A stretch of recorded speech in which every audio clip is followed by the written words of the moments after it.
Okay, guys, quick video.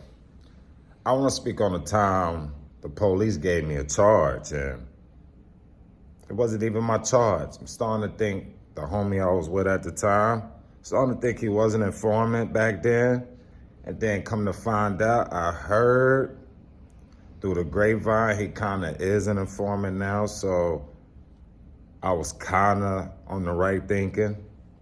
But when I was out here in these streets, I was not thinking correctly.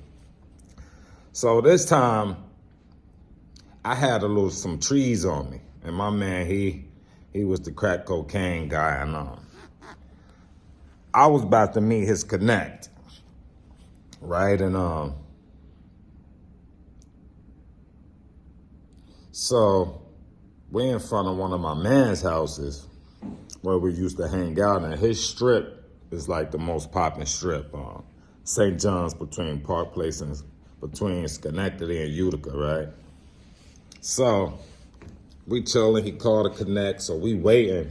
Then he see one of his bus heads, or one of the custies, and the custy was like, yeah, let me get a dime piece, telling him, let me get a dime piece, and he was like, y'all ain't got no weed, right? I ain't got no weed, right? I'm like, yeah, I got some, right? We bust the lick. Right as we busting the lick, the connect come and bring me an 8-ball. As soon as he get it to me, I stash it, boom, put it in my cheeks. 5 minutes later, undercovers rush up, hop out on us, bing, bing, bing. The connect thought he was getting locked up too. They told him, get on up out of here, get on up out of here. Starting to think maybe he was slashing informant too, because I'm sure they seen him give me the work, because as soon as he gave it to me, they pulled right up on us. Throw us in the cuffs, put us in the paddy wagon. The whole time I'm stuffing it, trying to push it in my butt, push it far and far in my butt, push it far and far in my blood. Butthole hurting, on fire. Butthole was just tapped out. We get to the precinct, they tell us our charges. They telling me I got 2 charges. I'm like, I know I said 2 and threw up 3. I'm like, why I got this? I didn't sell y'all no crack cocaine. I only sold y'all marijuana.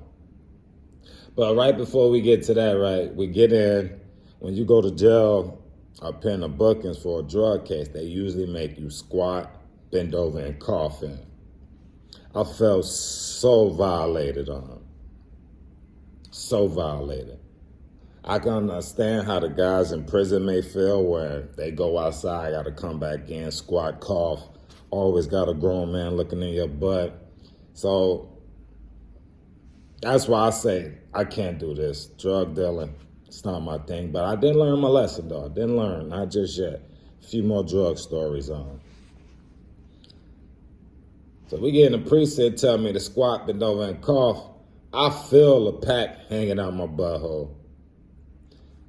Sorry to be so vulgar. I guess the cop really didn't care and knew they was giving me a bogus charge on top of the charge I did commit. But I ended up getting 2 charges. That was really like my first time really being locked up, so they gave me an ROR. I mean, stay out of trouble for a few months. Then eventually I did get caught up again, but they sent me to a drug program. But I just want to thank God for that time. It was crazy. Till when I finally made it out the precinct, made it back home, still had my little 8-ball, went right back to it. But when I say it was bloody like this sweat I got on, so disgusting, man. I don't know if the cop really didn't care or if he wasn't paying attention.